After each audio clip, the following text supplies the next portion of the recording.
Guys, I just found the strangest new YouTube channel that went viral over the last 4 weeks. Here it is. Bing. It's gotten millions of views and makes between 10 and 15k a month. Now, before you say, "Oh, Archer, come on, we all know true crime channels like Dr. Insanity." Not only is that niche saturated, but the production is expensive, and small fry like us can't license interesting crime clips. well, that's where this channel differs, my friends, because this channel is 100% AI. Top to bottom, the story, the script, the images, even the supposed footage of the crime is 100% AI. So I'm going to walk you through the exact production workflow and what AI tools to use to make videos just like this clip that I made a few minutes ago. November 24th, 1971, Portland International Airport. For the record though, I'm not suggesting you actually misrepresent fictional crime as real crime. Use your best judgment here, and most importantly, think about how you can take this production workflow and use it to make different content which has viral potential. I'll give you a few examples of that later on in this video. Oh, and if you're wondering why you should listen to me, well, I've gotten over 400 million long-form video views on YouTube, made almost $1 million in AdSense revenue, and I coach some of the largest creators on YouTube. Before we break down the actual production techniques, let's actually understand how and why this channel went viral so quickly, because there's no point being able to make good videos if you can't package them well to help blow up your channel. So because these stories are mostly, if not entirely fictional, that gives infinite possibilities on whatever crime is showcased, which translates perfectly to some absolutely shocking titles where you can frame any scenario imaginable. This gave Final Moments a huge advantage over the true crime niche, which is limited to titles which represent a real story. So in effect, they're limited by reality, whereas Final Moments has the option to make up stories that fit whatever socio-cultural narrative he wants, meaning he can target his videos to a certain type of viewer demographic, making them highly likely to click on his video. Just like this example of a video titled Crazy Ex Storms Bachelorette Party. A lot of people can relate to the idea of a crazy ex, so those people will immediately connect with that title. Next, because his crimes are fictional, the thumbnails are AI generated and can be framed exactly in line with the title, which validates to the audience the accuracy of the title because what the title says the video is about is actually what's shown in the thumbnail. You could take this a step further though to really lock in the viewer's confidence in your video, and you do this by having the opening visual actually being a scene that's directly inspired by the thumbnail. Anyway, you might notice that the most graphic moments of the actual crime are not depicted in the thumbnail. Like in the Crazy Ex video, it just shows a man about to walk into a building holding a weapon. It doesn't actually show him hurting anyone, since that might result in YouTube demonetizing the video. So let's actually analyze the video itself. The video opens with recreated footage of a bachelorette party, which should be a dead giveaway that this video is fake news because who has a CCTV camera in their living room? Anyway, if you're being honest about your videos being fictional crime, then the in-home footage being impossible to exist doesn't actually matter, since it's just visualizing the story and helping add immersion. So stylistically, what you'll notice is the editor has overlaid a lot of film grain and distortion to disguise the imperfections of the video. This makes it really hard to tell in just a 3 or 4 second clip that it's actually just AI. Next, the video cuts to a man pulling into a parking lot, and logically, there is CCTV footage of this, and because it's nighttime, it's dark, which again helps hide any AI artifacting in the background of the video. Then when the man becomes visible and starts moving, the editor actually adds in one quick cut and one quick zoom. This is a really tactical edit to hide the AI awkwardness of the man trying to get out of the car, because that movement would ruin the viewer's immersion. One thing the editor has failed to do though here is he's left the CCTV recording numbers in the corners, which are massively distorted since AI still struggles with consistency on numbers and lettering. This is a huge oversight, and if I were editing this video, I'd have just cropped that out and replaced it with a manual CCTV overlay. So the rest of the edit of this video repeats a lot of those same tactics, and instead of relying on short video clips, it uses a lot of still images which they add a blur to, which helps disguise any AI inconsistencies. The clever thing about this is that in a lot of different content genres, visual effects of some kind can create a cinematic and artistic feel. So the viewer might assume you're editing those visuals because you want it to look a certain way, not because you're trying to obscure AI usage. It's important to realize though that this is exactly what Hollywood has been doing for decades. Why do you think that most DC movies are really visually dark? Because if they were in broad daylight, you'd notice the glaring CGI way more. Okay, so here's how the actual production workflow for this works. We need to generate video topics and story outlines, then create the script, then we need to build detailed prompts for AI video generation, then create the voiceover, then edit the video strategically, and finally use a combo of AI image generation and photo editing software to make the thumbnails. Here's how that works in practice. For generating topics, you can either come up with these yourself, or build a custom GPT or Claude project, or if that all just sounds like far too much effort, all of the prompt templates that I'm going to show you in this video are actually available for all paid members in my school community. But in case you don't have the money for that, here's how to actually go about building them yourself. You'll need to give your GPT or Claude project the following information for it to be effective. Firstly, lots of video title and video concept examples from really successful example channels in your niche. You want to take specifically the best performing videos in recent months, as those presumably had the most compelling video ideas. The lazy way of doing this is simply highlighting all of the text on the webpage and copy pasting it into ChatGPT and prompting it to remove all of the random characters that are not part of the video titles. Then you'll get a clean list which you can add to your custom prompt. You'll then explain to the AI that the list is to guide it on topic and story selection and to generate 3 to 5 example titles for each video based on the titling style of the example list. As you can see from this example, it can very closely replicate the titling style if you give it enough data and context. Secondly, you need to explain who your target audience is. Give the AI info on your target audience's gender, country, culture, age group, and this will help it think of stories that specifically your audience will find compelling, and it also helps it come up with better titles. Thirdly, explain why you're making this custom prompt and what the objective is, i.e., this prompt will output a table of video ideas for a YouTube channel about crime stories, which will then be used as a basis for building a full script.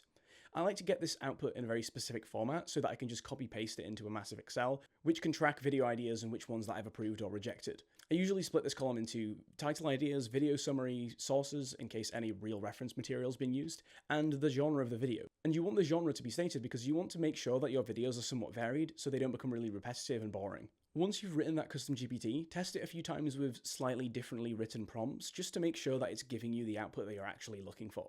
Then you can move on to building a custom GPT or Claude project specifically for writing itself. For this, you'll want to create a really long JSON file, which looks a little bit like this. And don't be intimidated here, AI is going to do all of the work for us.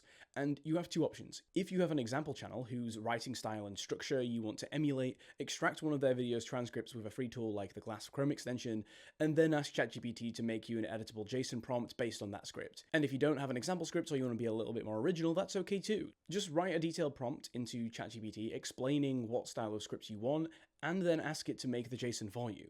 Then you can use this JSON in Claude or ChatGPT to help generate scripts.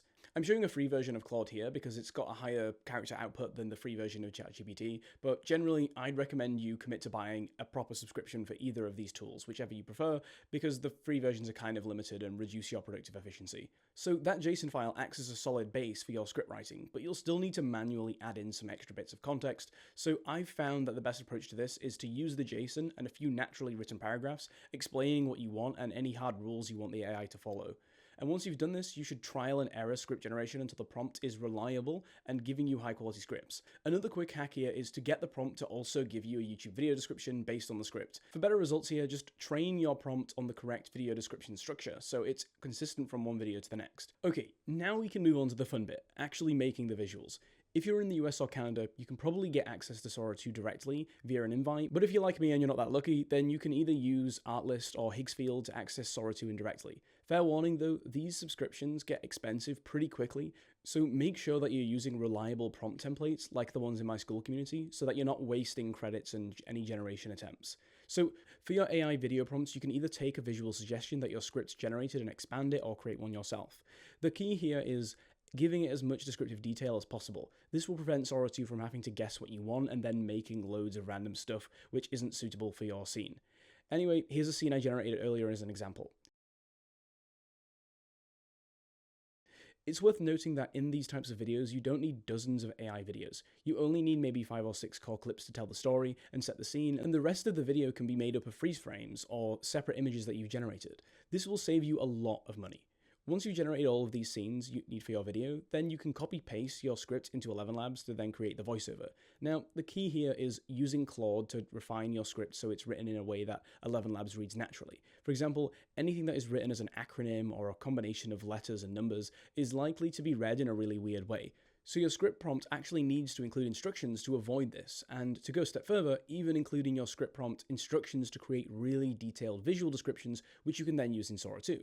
This might look messy when reading your script, so make sure you give instructions to mark the visual cues with square brackets, so later you can actually quickly extract them into Sora 2. Similarly, this will help you get a clean version of the script so you can paste it into 11 Labs without having to actually manually make changes. The key is making sure all this fine-tuning is built into your custom prompt, so you don't have to copy-paste line by line. Another problem you'll face when using 11 Labs that I'm going to teach you right now to fix before it becomes a massive headache is inconsistent voice tone, peaking, and distortion. When you generate a custom AI voice, the quality of that generation is not always consistent. You might get a good 30-second test sounding great, but if you give it a 20-minute long script, you'll find all sorts of problems. So to avoid this, when you're initially generating a custom AI voice, try generating 10 or 20 of them, with 30-second samples of each. Then pick the best 5 or 6 and give them 15-minute scripts from your channel, and then listen back to see which ones freak out. I can pretty much guarantee you that 1 or 2 of them will be riddled with issues, whether it's the audio peaking a lot, sudden distortion, the tone of voice suddenly changing, or the pacing suddenly changing. So obviously you should just pick whichever voice is the most consistent, sounds real, and fits the tone of your channel and writing style best. Then use a compressor tool in your video editing software to actually really smooth out any volume swings. And once you've done that, you can use CapCut for free to edit the video clips, the images, and voiceover together. Remember, the key to editing this style of video is going to be obscuring the original AI footage enough to hide its origin, whilst preserving it enough for it still to be enjoyable for the viewer to look at. Mix that with fast cuts, zoom-ins, and freeze frames, and you'll have a seamless, high-effort looking edit, which took very little time to put together. That should give you a video that looks a little bit like this. November 24th, 1971, Portland International Airport. The terminal hums with the usual chaos of holiday travel. Families cluster around departure gates.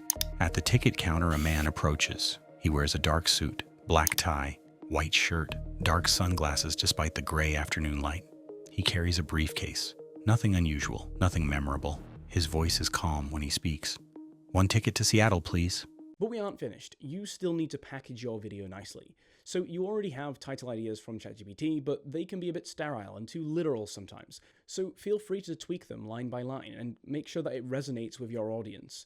Then for thumbnails, if you're on a small budget, you can use the free version of ChatGPT to just generate an image in the style you'd like. Just do a few iterations to get as close to real looking as possible, and then in a photo editing tool, add the extra filtering on top and CCTV or camera overlays. It's always best to do this bit manually because AI generators still suck at drawing text and numbers. Also, I can't emphasize enough to you how important it is to just not copy Final Moments' channel. Firstly, because copying it on a one-to-one basis is exactly how you get screwed over by niche saturation. And 2, because the ethics of pretending your channel is true crime when it's actually fiction is not great. Hence, you should use some basic production workflow principles to come up with other types of content that it would actually fit. For example, ghost stories, alien abductions, etc. Just make sure you don't frame it as if it's true events when it's all made up. So now you just need to know how to actually spin off into a different area of content and how to launch your channel to make sure it actually blows up quickly, which by clicking the link in the description, you can learn by joining my school community, where there's an original 25 video series on how to blow up your first YouTube channel, along with some plug and play templates that save you loads of time. These videos cover content that I've never discussed on YouTube, and it's everything a beginner needs to know to monetize their first channel. One of our members, Naman, actually watched this course, and now his channel earns over $400 a day, so although I'm obviously biased, I'd say it works.